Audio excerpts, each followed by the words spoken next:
And I'm really a little surprised in a very good way, because when we did this, we didn't know how many of you would respond. And this is quite a positive response. I'm very pleased that so many of you came. There are a few people that emailed me this week, and some things came up. So we would have filled all these seats if they had not had a couple of issues there. So thank you for attending this. The purpose is to introduce you to what's happening nationwide, and then in our state with the University of Kentucky and Western Kentucky University leading the way on this one, and what we hope will be the future of what it means to take a second language in school. And that's just not sitting there, but you actually have to pass some kind of a test, proficiency test in this case, to move up into the university. It's part of their admission requirement. So I'm not going to say too much other than that, other than introduce our speakers here. We have Lauren McGee from Western Kentucky University, Jackie Van Houten from Kentucky Department of Education, Kyle Ennis from Avant Assessment, Alan Brown from the University of Kentucky, and Susan Cavallo from the University of Kentucky. I'm very pleased that they all agreed to do this. It helps us to have this relationship with all of them. We're going to begin with a national perspective, and then we're going to let the University of Kentucky talk about the pilot program, and then Western Kentucky University, and then we're going to end with a state perspective from Jackie. And then when we're done with that, we'll have questions. Time for you to ask some questions. So I'm going to turn it over to Kyle, and he's going to get us started. Oh, one second. Could we know just your name and where you're from and the position that you hold right now? Just go around very quickly. We'll start up front here. Amy Hendrickson, Cabell County High School, Spanish. Curry Caswell County High School. Sherry Murphy, Spanish. Katie Manning, Bourbon County High School, Spanish. Jed Hill, Bourbon County High School, German. Jimmy Adams, Director of Secondary Schools, Jessamine. Teresa Goodwin, Spanish teacher in the Woodland with Major Roberto Jimenez Arroyo, Western Kentucky University, Glasgow campus, Spanish. Sonia Lang, Western Kentucky University, Spanish. Virginia Wright, Washington County High School, French. Erin Ray, Washington County High School, Spanish. Stace Duberbeck, University of Kentucky, Master's in Teaching World Languages. Shoshana Flower, Avant Assessment. Todd Howard, I'm a secondary director of Lincoln County.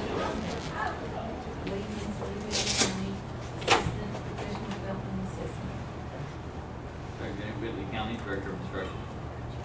Cheryl Kirby Stokes, Western Kentucky University, Confucius Institute. Doris Poole, Greenwood High School. Shannon King, Hopkins County, Spanish.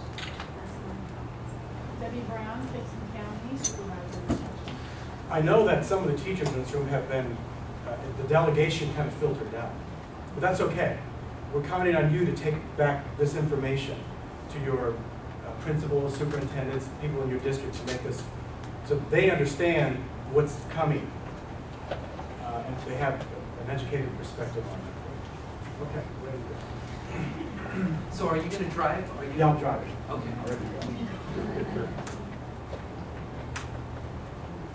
So I'm going to stand if that's okay. I'm more comfortable doing that.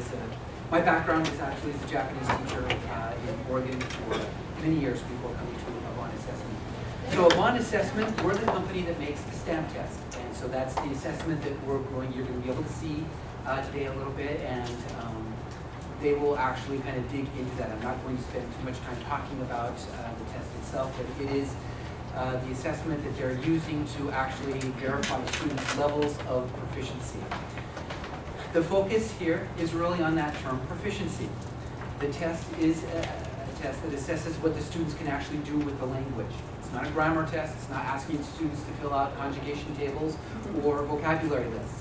It's asking students to engage in the language in the real world, what they would actually do, and then evaluates their ability on a scale that correlates or connects with the actual scale of proficiency. So that's it. Go ahead and hit that next slide. As a company, we certainly deliver this assessment, and it's out there. But here are the questions that it actually leads to. Our desire is for the test to actually generate data that is then used to make some decisions. And a lot of the questions that are out there are, well, where should our students be? We've had students who have studied the language for 2 years. What should they be able to do? What does that look like? Well, this is an assessment that allows you to actually collect enough data and information to look at where the students are. Program evaluation, progress checking are two of the purposes that the test was developed for. To be able to look at those kinds of things and to see what are our programs really building in terms of proficiency and ability in our students, and what does that look like? So that's one of the questions. What does it mean to be at a level? So if a student achieves novice high, for example, does that mean in all skills, in some skills? What does it mean to be at novice high? What is it that they're able to do? And what does it mean that they're not able to do, that they should be focusing on to move up to the next level? So those are questions that we're hoping also kind of guide and direct that. How do we award credit? Now this is a big one here in Kentucky, but I can tell you, I'm going to share a slide in just a moment, that actually looks at this question that is happening across the country. Everyone is kind of looking at, you know what, if we're talking about standards and we're talking about performance and proficiency, it doesn't matter how long the student sits in a seat or how they acquired the language. If they're able to do these things, let's give them credit. Let's recognize their ability and place them and allow them to move to other levels. So this is a question that's happening everywhere. I do have to state here that Kentucky is the only state that we're working with who actually understands all of the issues here and is really trying to address this from every level, from secondary, from higher ed, and from state in terms of policy of being able to really come at this from all the directions. Kentucky is the leader. There's no other state. We work with states across the country. No one else is doing what you're doing here in Kentucky. So I do have to report that you're doing some amazing things, and it's not easy to have those conversations and discussions about, well, where should the students be? How good is good enough? What are we going to do when we stop talking about seating and start talking about performance and ability? What does that mean for our students who are special needs students and who are struggling, and this expectation of actually being able to read in the language and speak in the language happen to be there? How do we address all that? Well, luckily we have Jackie, who is working on that and those policy elements that you have to address and you have to work on it to make it fit. Go ahead and go to the next slide. What we do, I love spreadsheets, I love data like this, is that every year we as a company get to collect all the data from the stamp tests. Last year we had about 40,000 students take the test across the country. That allows us to generate a pretty good data set that we get to see some trends and patterns that happen. If you go to the next slide, it will actually take this and move it into something meaningful that most of us can kind of connect with. That says, look, in the data set that we're looking at, this shows students who have studied for 1 year, 2 years, 3 years, and 4 years, and how they are doing in terms of proficiency, this one with the specific skill of reading, and what this looks like.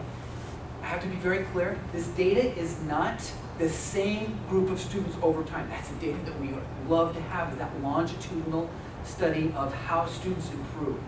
Well, this is a snapshot of students who have been identified as first year, second year, third year, or fourth year students.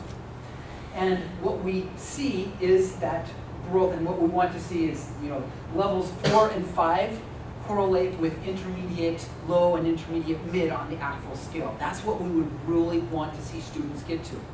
Out of that novice range, which is basic communication, to that survive and cope in the language, which means that a student at that intermediate level, we can plop them into the country and they can actually survive and cope. That's the language skills that we would love to have students attain. Well, it's very clear they're not going to do that in 2 years. So the 2-year requirement that most states have, if there is that requirement, is getting the students not to that level. So this is very helpful data as we look at it and start to think about what kind of programs and what kind of models do we need to have.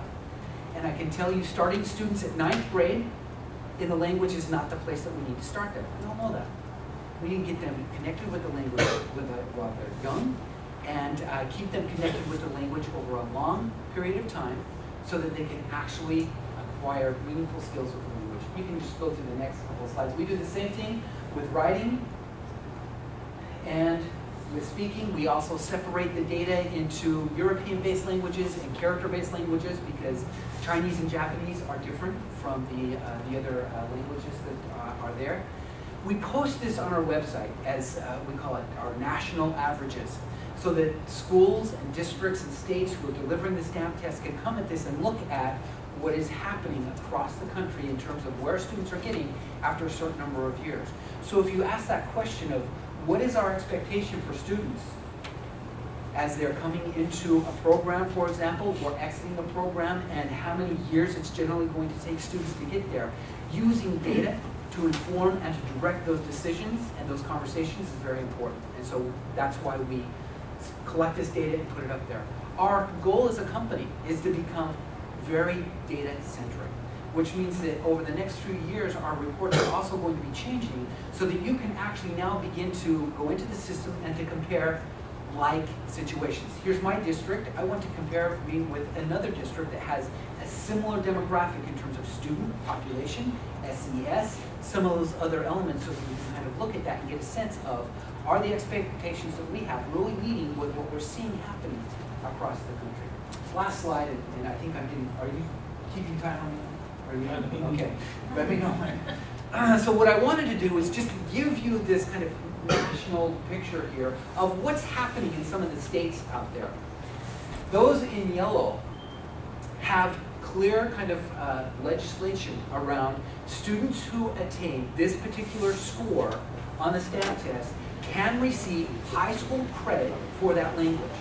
Washington State, Utah, Ohio, and New Jersey have legislation in place that says, look, if you take the STAMP test and you get this score, we're going to give you this much credit. And they have kind of a sliding scale that says if you get this score, you get 2 years. If you get this score, you get 1 year. If you get this score, well, thank you for trying, but you need to take more language classes. Those are states that have actually moved forward with this credit by exam concept and have policy in place. Those in green, Oregon, Michigan, Delaware, are working on some standards and some agreements and are kind of moving that direction, that they have some initial kinds of things that say, look, we want to recognize students who have scored a certain level on this criteria, and we want to actually be able to place them or to do something with that data, but it's not policy. We're going to accept it, but that's kind of, they're close to that next step. Kentucky in blue is the state that is really the furthest ahead here, because we have a major university system, actually, that's looking at this and saying, here are these students who are coming to us with proficiency, because at the policy level of the state, we've been talking about proficiency, not seat time, for a number of years. We want to put teeth and reward into this in terms of saying, if this is the expectation that we have in our secondary system about students being able to do something, and the university system being able to recognize that and to award some credit and to place them, now we have an entire system that is working together, with the end goal to be, let's start talking about something that is meaningful, like proficiency and ability to use the language, and stop talking about spending time in the classroom getting a D or better grade, so that this conversation comes back to our instruction and begins to inform and direct what is actually happening in the classroom. That is, I think, the thing that is really exciting about what's happening here. And again, you're leading the country in setting this standard and showing them it can happen, it can work, and here's what happened.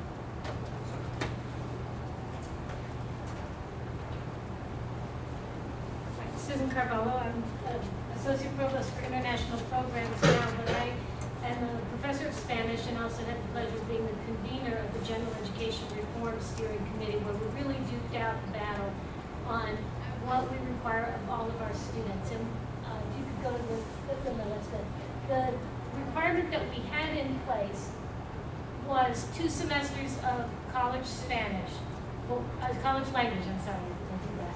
2 semesters of college language.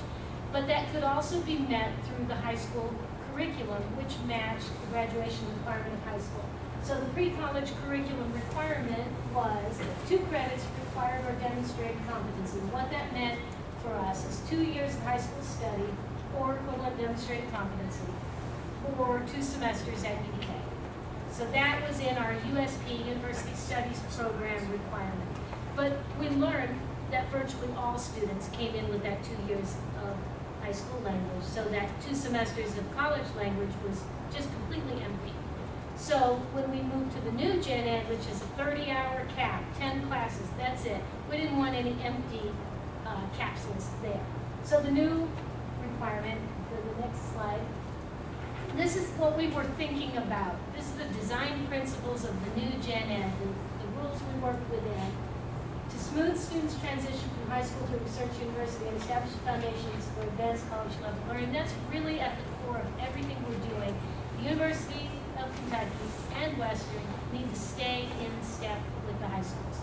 Smooth the transition. We're not trying to create a gulf here. And this is another piece totally separate from the first one.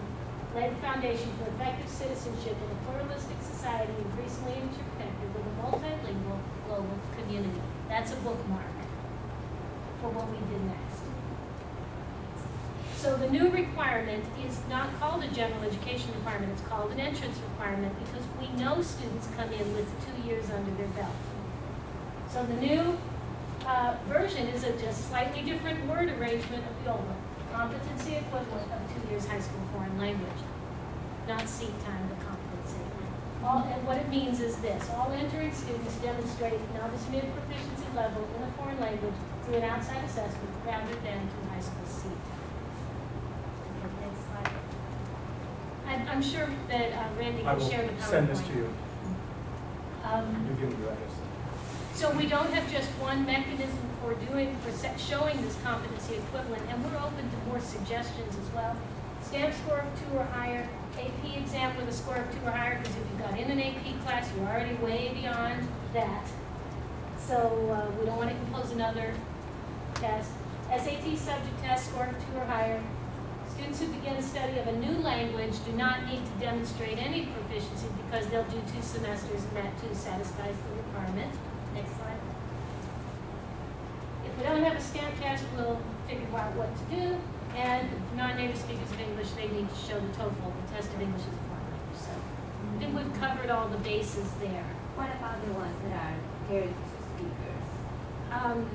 They would have to take the stamp test. Oh, no, back up one. Will you no longer be using the club test? Club to see where they. Oh, you're talking about the placement exam? Placement exam, yes. The placement exam is it's a separate question, and we can get to that in discussion. Placement exams are for people who are going to continue in the language. In arts and sciences, we have a 4-semester requirement. So none of this relates to what arts and sciences students have to do, which is reach a higher level, which will not be done through stamp testing. So we're still talking about arts and sciences. But right now we're talking about across the board, all students, 2-semester equivalent, which means, and the question of whether it should be novice mid or not novice mid is one we've really struggled with, because we think that to achieve the goals that were up there about a pluralistic, multilingual society, we need intermediate mid. We agree. We think it's reasonable to set it at novice high, and we're going to ask your opinion on that. But it's very important to us to stay in step with the schools. And so we're setting it low because we think it's a big jump to put in a proficiency assessment. And then when the high school exit requirement becomes novice high, it's in our rules, it's already been voted on and approved, we automatically move to novice high with you. So the administrators may not know the scale at all. And we're going to play sound clips, and I think it's really going to be educational about what those mean. But they may not even know Right, what I can level. tell. Right. So I'm going to sit at the computer because we're going to play some sound clips that show you the different levels, because we'll be glad to have your input on how your students would do and where you think your students should be as they come into college. So I'm going to turn it over to Alan, and I'm going to sit at the computer. Yeah, so we've been trying to collect some data to justify this, both to the high school teachers and administrators, as well as to the university administrators who are, and the College of Agriculture and the College of Engineering who are going, hey, we don't want any extra classes for our students. So we have been doing different things. We've collected data from our students after 2 semesters. Now we haven't controlled for the ones who had 2 years of high school or 4 years of high school or 3 years of high school, but we did want to get an idea of how much 2 semesters of UK, French, German, Spanish, what that picture looks like. Are they 2s? Are they 3s? And we're pretty convinced that 2 years, and we don't have all these data here because we're looking at the data we just collected, but we're pretty convinced that 2 years of high school, not high school, 2 semesters, I'm sorry, I'm getting them all. 2 semesters of UK study in, so far, French, German, and Spanish is sufficient, more than sufficient, to get students to a 2 on reading and speaking and writing. That's not to say every single person, but the data are pretty convincing insofar as that being an acceptable, reachable level. What we wanted to talk about is what we just did, which was to need some explanation. We sent out an email. Anyway, we have students coming on campus, freshmen, 4,000 freshmen coming into UK. We wanted to get a sampling of that incoming cohort to find out where they are with their language. Okay, we sent out an email, 1,000 students. That Spanish is the one I was in charge of, and hoping to get 400. We thought maybe less than half, and we got much less than that.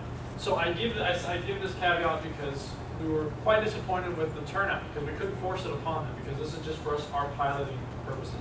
So before we even look at the data, we wanted to play for you, because this is going to be the most convincing thing you'll hear. Susan and I were preparing for this, and we thought, let's just play the sound bites. And they'll understand. We have French and we have Spanish. A French and a Spanish that we're going to play for you. We're going to start with a Spanish 2. Yes. Okay. Now the stamp exam, and I'll tell the scale here in a second. The stamp exam currently has reading, then writing, then speaking. Okay.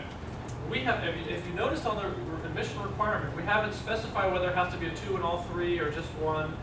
We're really leaning toward the speaking. We feel like the speaking is where it should be at. That should be where they need to get the 2. The scale is novice low, novice mid, novice high, intermediate low, intermediate mid, intermediate high, and then the stamp currently doesn't go up into the advanced levels, although they are designing a product that may do that. Okay. We are going to play for you the speaking sample from a 2. Yes. Spanish 2. So this would be the level of proficiency that we currently would like students to have upon being admitted to our university.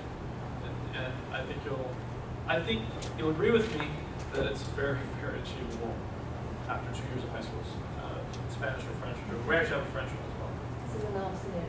This would be considered novice mid on their scale. Right. Their scale is analogous to the actual scale, slightly different descriptors, but it's.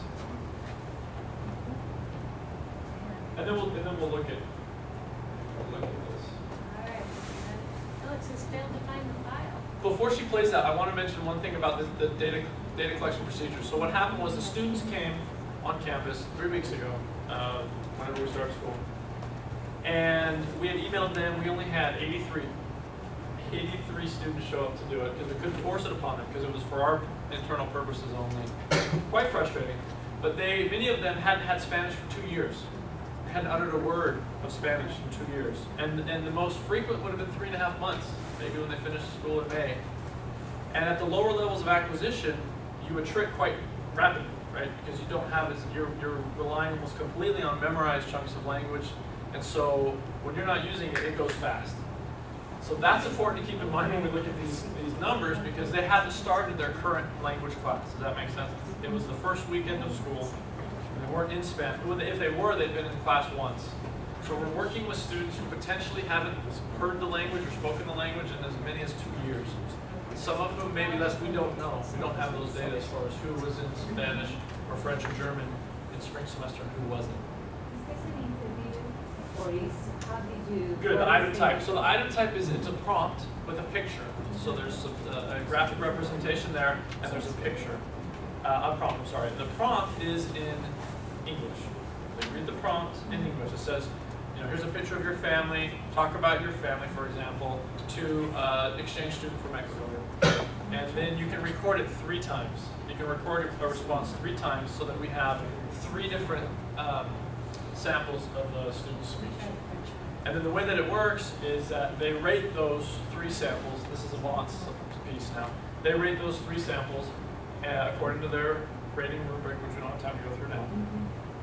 And it receives a 1 or a 1 plus, 2, 2 plus. The plus just means one of the 3 samples was rated at the next level.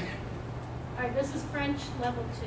Okay, French level 2. So this would be achievable. This would be pass. That's right. Ready? Listen close.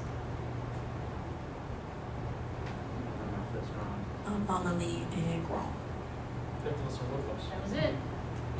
Family and grown. Ma famille et And it's a picture. You can't see it. that's it. That's level 2. Family and grown. There's pictures of family members in the. How many of you had high school French? Okay, let's Do you remember that?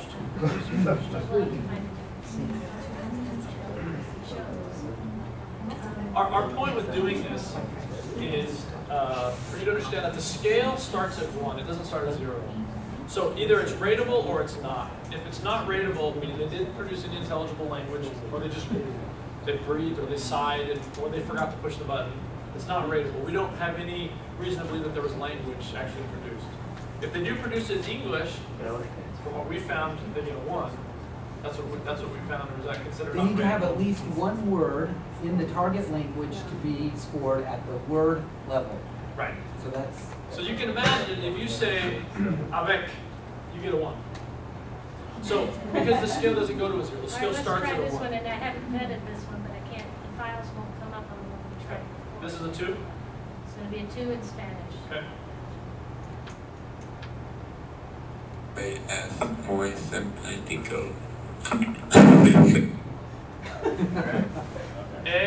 Muy simpático, which would have been. Right, this is novice mid plus. Same kid. Novice mid, so a little higher, high-end novice mid. Los pantalones son rojo. Los pantalones son muy bueno. That's 2 plus. Okay? So we're at the phrasal sentential level maybe of ability. That's a 2. That's what we're asking. That's what we want students to do. We want students to be able to show us they can do that. Because if we don't have a proficiency requirement, they don't have to show anything. They have to show a transcript with the ink on a paper and say this is what I did. They may not even be able to do that. So that's where. So now we're going to play level 3, Okay. which is novice high. This is where we want to get. We're not really satisfied with the 2, but we think that politically the 2 is a good move. So let's go to a good start. This is level 3. En Vallecas Fantásticos, mis 2 hermanos son atléticos y cómicos. Mi padres son mucho trabajador. Trabajar. I love it. Okay. No, so we don't have time to analyze the linguistic aspects of this utterance, but I mean, I'd like to ask a high school Spanish teacher who has a decent. I'm sure you all have good programs. After 2 years in a row, is this something that your students can produce? I wanted to point out this, it's not grammar-based. So if they make a grammar, you can't get all upset and all excited about it. Kids make mistakes, and they will until they get to the 3rd and 4th level. So we focus on the message, the communication, not the minimal grammar stuff. And this student talked about their family, something that was personal, right? Contextualized, if there was a picture there, so this is my family. So this is what, that was a 3, right? Right. So this is where we want to go. We want to get to there, and right now we've just put it at a 2. We wanted to play that first before we see this, because as I mentioned, the numbers are very low, and there was, I feel, a lot of attrition students, they pushed record and they didn't even know what to say. But this is reading, and we're going to go to the speaking slide in a minute. Yeah, But the before- reading we want to play test this is- level 1. Oh yeah, here's a level 1. She has a level 1. Just so you can, All right, you're this- calibrating in your mind the proficiency level with your students, and you're Ready? going to compare. She loves it. She I loves do. I love listening to these kids. My heart went out to them. You can't imagine how many of them came out not rateable because they were whispering. And they're so insecure. Because they're in a lab with other students. It was, It's an it issue we was have to sad. testing. Pantalones, zapatos, sombrero. Okay, now we're going to hear. There was a picture of the family. Pantalones, zapatos, sombrero. Okay, now this is my favorite. This is Another the sample. same kid. They do 3 utterances, 3 tests. Okay, ready?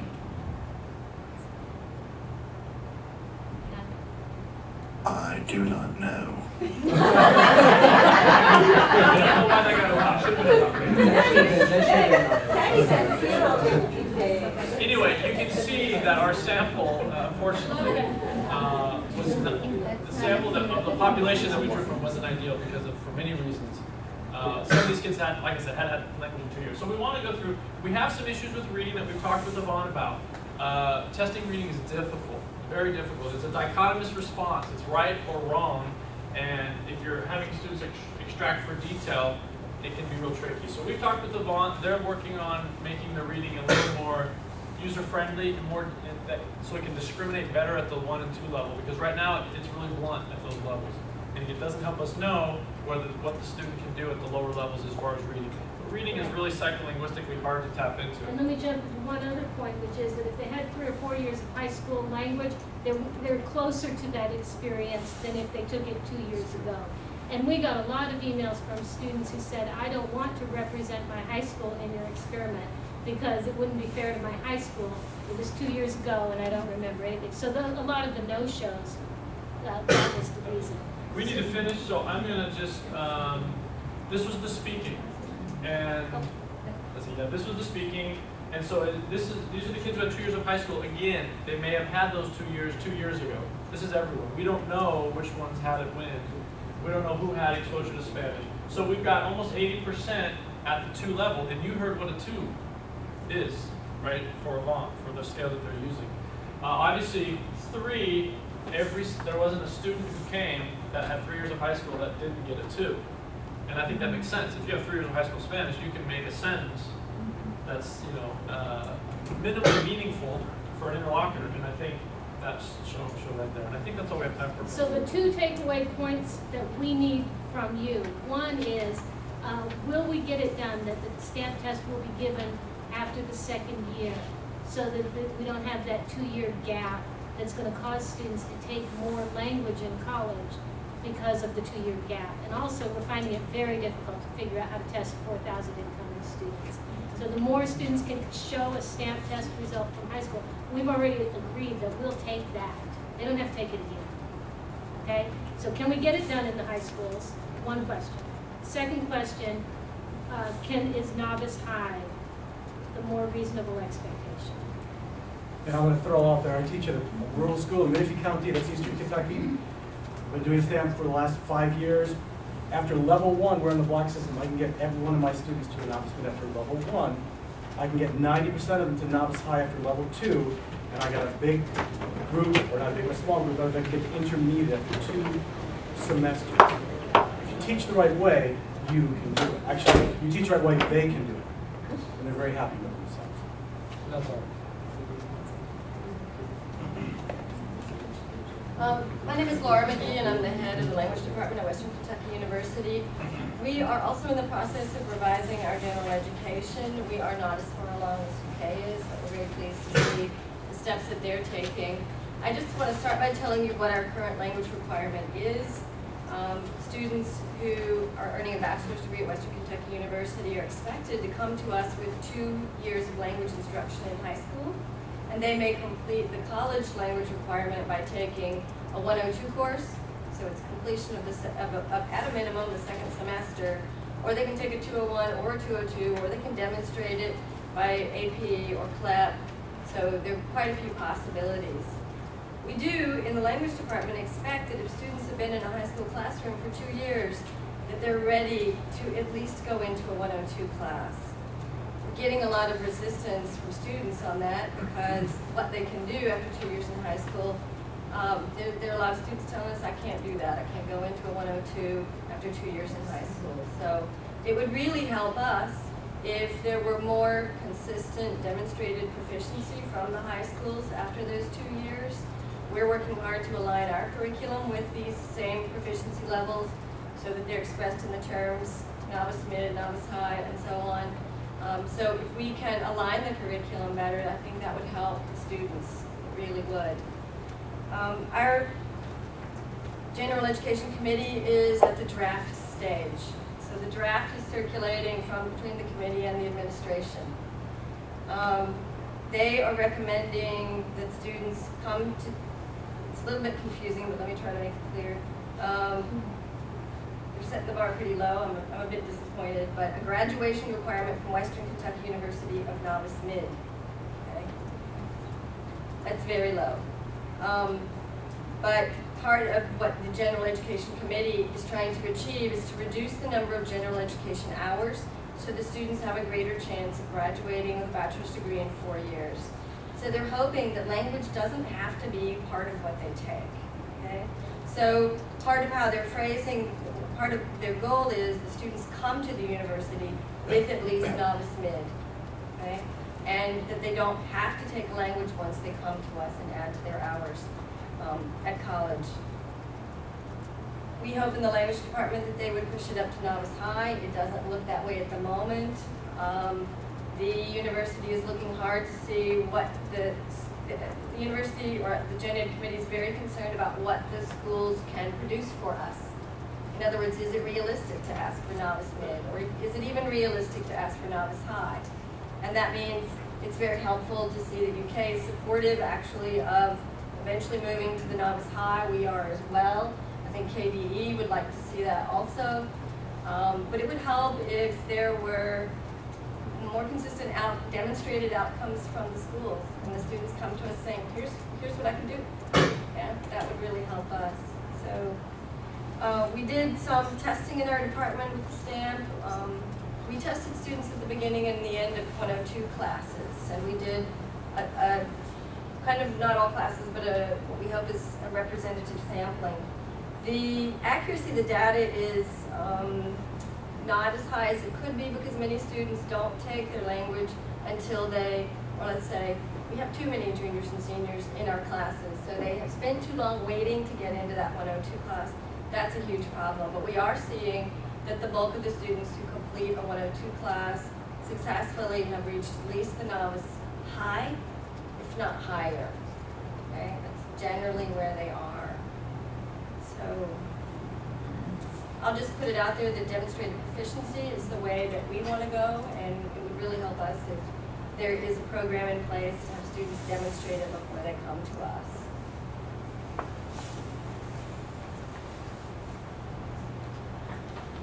And I'm not necessarily going to talk about just program review, just so you know that, because I know there are questions out there. If you want to ask questions, I'll be glad to answer later. But the general idea of the proficiency has been the goal of KDE for a while. We have had before the state board, or the state board has agreed several years ago to have a goal of a 2016 graduation requirement of a novice high level. I understand that that message is not getting out there, and KDE is understanding that that message is not getting out there. The commissioner is trying to do all that he can now to push that forward, because we have gotten a lot of interest from other areas. One of those being the Transforming Education in Kentucky Task Force that said we need to get language education in the elementary school and build the program up so that we get to a proficiency level that can be useful for Kentucky students and Kentucky citizens. We're getting a lot of requests from Kentucky World Trade Center to have a more multilingual student citizenry so that the business force has something to draw from. Ying Juan Rogers, who's the director of the Kentucky World Trade Center in Lexington, says she gets calls on a weekly basis for people who know languages. I hear from realtors in certain parts of the state that incoming people are not choosing to move if there is an area near another state. We are around lots of different states. So if other states have schools that support through languages, then they will choose to live in the state that does that rather than relocate in Kentucky. You will notice that there's a guy from the Army. We've had in the past several years booths that we were approached, we did not approach, we were approached, KWLA, by the CIA and now by the Army to have booths for them because they are recruiting language speakers. The National Guard, any of the war colleges, all pay people more if they speak languages because we're trying to build a multilingual citizenry. The Defense Department is really looking strongly for high-level speakers, and you can speak to that at the Confucius Institute and your partner at the flagship institution as well. Around the country, we're looking for this, but we're not seeing it supported at the local level. At our local level, we have had it in our learner expectations for a long time, since CARA. If you take yourself back to CARA, when we first started, we didn't know what kids could do in all subject areas. We weren't really testing across the board in a way that gave us that data, that information. Well, we're still not doing it in languages. We've still just got classes out there with no idea how kids comparatively are doing. Are they learning languages? And because of that, we have really some very disparate proficiency levels. Jefferson County has been testing for quite some time with the STAMP test, and they have a very high percentage rate of kids who within 1 year can get to novice high. They have a fairly good percentage of those who can get to an intermediate level. They have set level expectations now of novice high for the end of first year classes and an intermediate low level for their second year classes. So I think we're looking at that proficiency model as being something that will influence instruction to change, but also influence expectations of administrators and of teachers for student performance. We have had a variety of ways to show student performance that have not necessarily been accepted across the board, one of these being Linguafolio, which is a self-assessment tool that allows students to upload evidence to show that they demonstrate particular descriptors of what you can do with language at the proficiency levels. Our new state standards in world language are the Linguafolio statements. We can pilot, any school can pilot with Castles that has an online Linguafolio. You just need to contact me, I'll put you in contact with people who have the online program, and your students can pilot with them to upload that evidence so they begin to know what's expected at those proficiency levels. 2005 is when the state board said, let's build capacity for this graduation requirement. We have built a lot of capacity. We no longer have teacher shortages in general for the state. There are teacher shortages for specific languages still, as in Chinese and Japanese. There are teacher shortages in certain geographic locations, even for Spanish. But geographic locations, we can supplement that. We have excellent teachers coming from Spain that can be placed in those areas. We can work with Germany and France and with Japan and certainly with China to bring teachers in. The University of Western Kentucky University, University of Kentucky, both have Confucius Institutes which bring in teachers from China. I bring in teachers from China from the Kentucky Department of Ed. And those teachers can help you build a program at a lower cost in the beginning. We are also looking strongly at building that elementary piece. And that is why the program review is so important.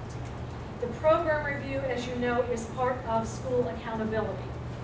Senate Bill 1 specifically asked for writing, practical living, and arts and humanities because those were the tested areas that were moving from the state testing. So those programs are being evaluated. But the state board recognizes that world language is needed. It It is the only pre-college curriculum requirement that is not a graduation requirement. So when we say we're preparing kids that are college and career ready, we're not if they don't have the language piece. And seat time does not, as you heard, necessarily mean you can do anything with that language. So we're shortchanging them in the long run if we're saying they're college and career ready without looking at their proficiency. The program review will be in for elementary, middle, and high schools, but we know that every elementary and middle school does not have a language program.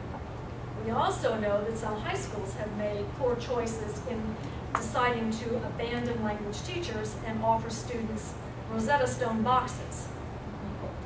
The U.S. Army used to do this for anyone who wanted to join, and they have now taken away that contract because they have seen, as we know as professionals, it doesn't work.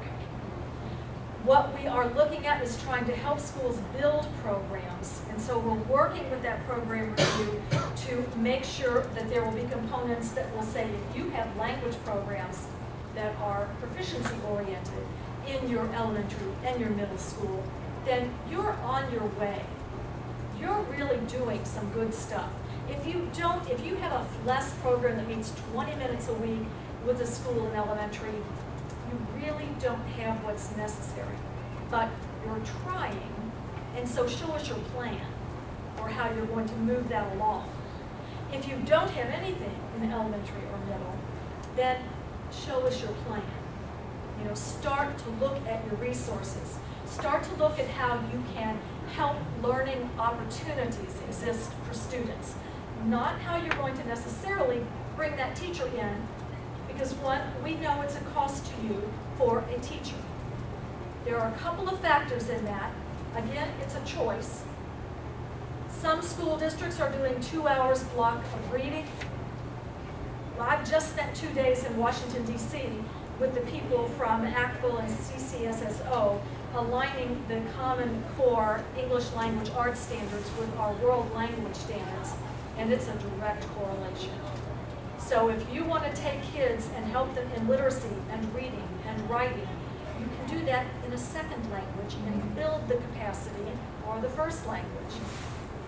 You're going to come up with greater skills later on, and you spend that time in the early parts of those kids' education.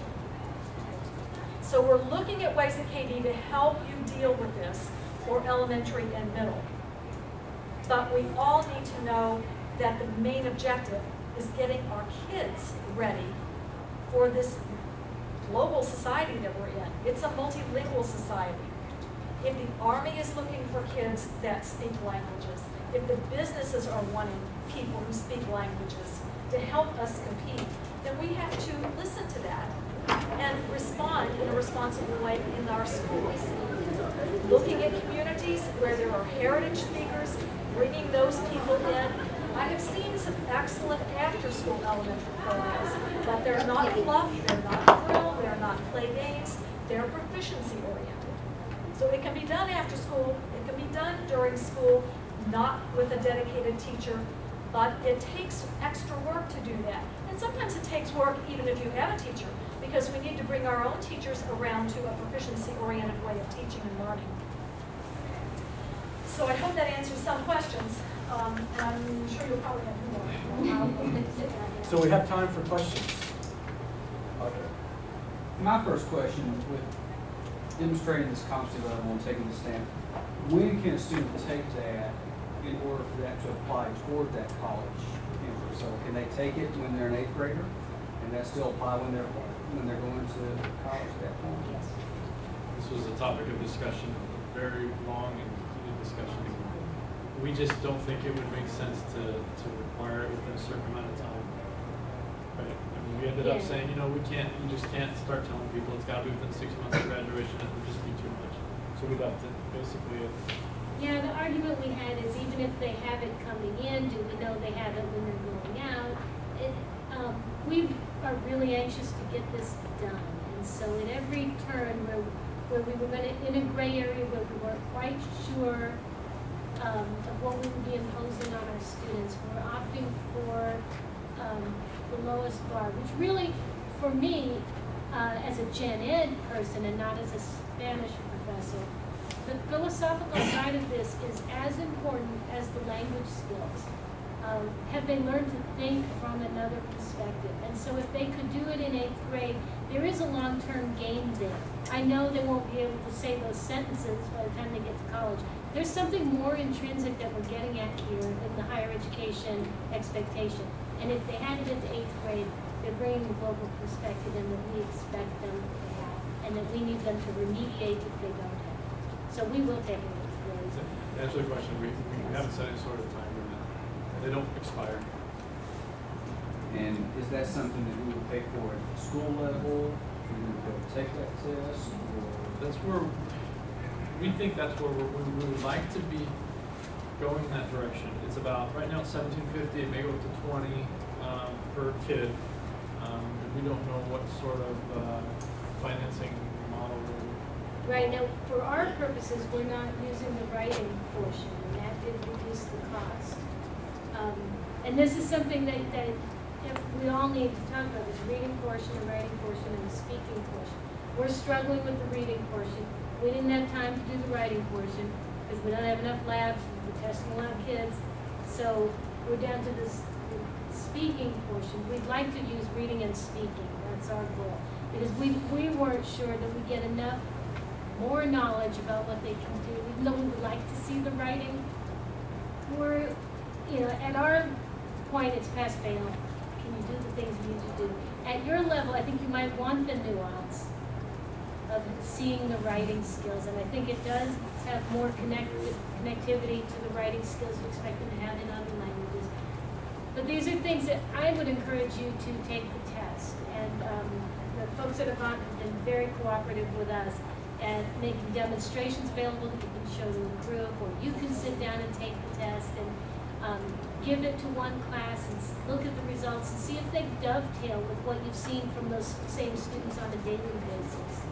It gives you confidence in the instrument. So where we're heading, I mean, is we would love for the schools to maybe have twice a year, you know, contact in collaboration with Avant, say, you know, we're going to test in the fall, test in the spring, so the kids can maybe take it twice if they don't feel like they did really well.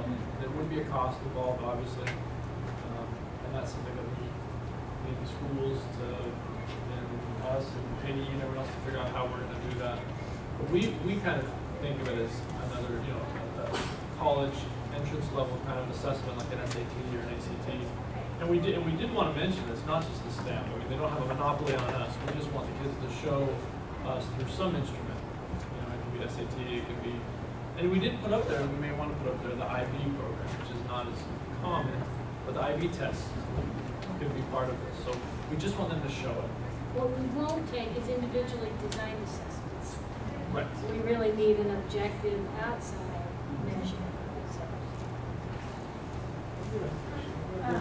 My question was just, I want to clarify, we're talking college entrance. So if that student is not demonstrating proficiency at the level you want, are we talking denying entrance into the university? Absolutely not. We don't deny for a math score below the minimum either, we remediate. So what it means is that they'll take the language course in college. And one thing I wanted to mention is that we have an intensive one-semester course that's equivalent to 2 semesters. So if they come in with a language foundation, we really drive them towards that 1 semester intensive course. So that's not the same as starting at 102. They don't start in the middle of the book. They start at the beginning and remember everything they learned before. And so what we're talking about is adding a semester, 1 semester class, if they don't reach the level. So it's just adding on to the credit hours we have for remediation. In regards to the elementary and middle and program reviews and the global language requirement, is that going to affect next year? Oh, good point. The program review is being designed this year and will be field tested second half this year in some schools. The following year there will be a pilot, and the following year it will be implemented. Is the expectation that there be language teachers at the elementary school, or will it be remote classes, or is it up to the district? Or? Up to the district. The expectation is for proficiency and opportunity.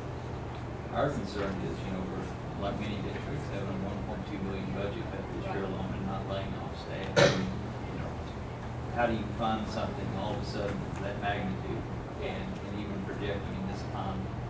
How do you make that happen other than, let's say, a software program, or let's say, you know, and that would not be adequate in the long term. So what is the advice on that? Well, it's what the commissioner says, be innovative.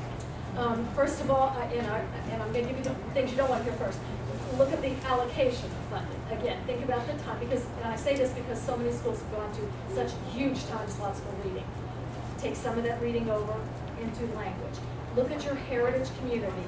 Look who knows a language in your area to see if you can bring community people in. If you can have a teacher of record, for example, with an elementary program, use a software or a distance learning, a KET type program with heritage language speakers who come in and give practice, then you might get your kids there.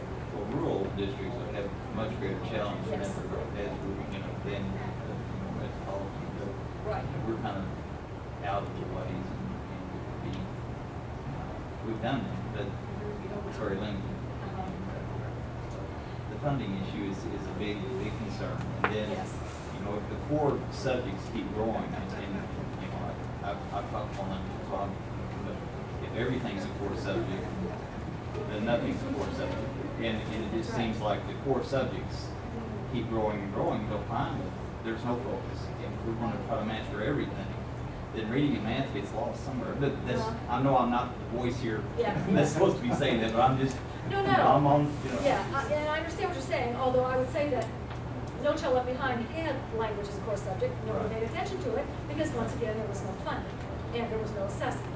And then I also go back to looking at the full curriculum. When you say, and this is a lot of people say, we need to focus on this content area. And I hear that a lot with math and science.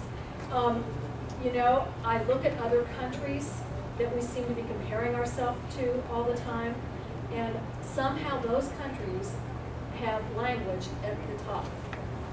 I look at Finland. We're always comparing them. I don't know how we equate, United States to Finland. There's something off there, but in any case, the Finnish scores in math and science are really good, but those kids have, the vast majority of them that graduate from high school have 4 languages. 4 languages. Well, that tells me they're starting early on. They're building new languages. Cognitively, they're doing something to their brains that helps them even achieve in math. And that's what research has shown. But we don't, as a nation, seem to take that into account. I think, this is a good point. I mean, I think the mentality and the philosophy we have is that the more time I spend in this one area, the better the kid's going to get. I think what Jack is saying, what we've seen from research is that, the cross-pollination between the parts of your brain that you're activating and doing different things should benefit those other things. And so it's a different model of education, and it's a revolutionary thing of content-based instruction. Let's learn about history in Spanish or in French, and the assumption being that the other areas, the other disciplines and subjects will improve. So we've always come with, well, math and reading, I got to spend 3 times as much of my time in the classroom on reading, and therefore I'm going to get better at it, when there might be a saturation level. There's other things they can be doing that will influence reading that aren't directly reading a text in English. So I think that's part of that goes to the RTI. You got your low end, your high end, you got your middle. So within that 2-hour block, you can't just accommodate this much. You got to, and that's where your time comes in. That's where you. But you're right. It does. This skill influences everything. So. The other thing I would say is the KET is our partner, and they have already helped us produce Arte y Mas, which is a primary program in arts and humanities teaching Spanish. The content is all arts and humanities, but it's taught through Spanish. So getting a teacher of record who helps to allow the facilitation of that, but bringing someone, a native speaker in via distance or locally, to help with the language portion can solve that problem. That's it? Show of hands for now, just high for the bar. Good. Thank you for attending. Oh, we have a handout. If you want me to send this PowerPoint to you, I'm going to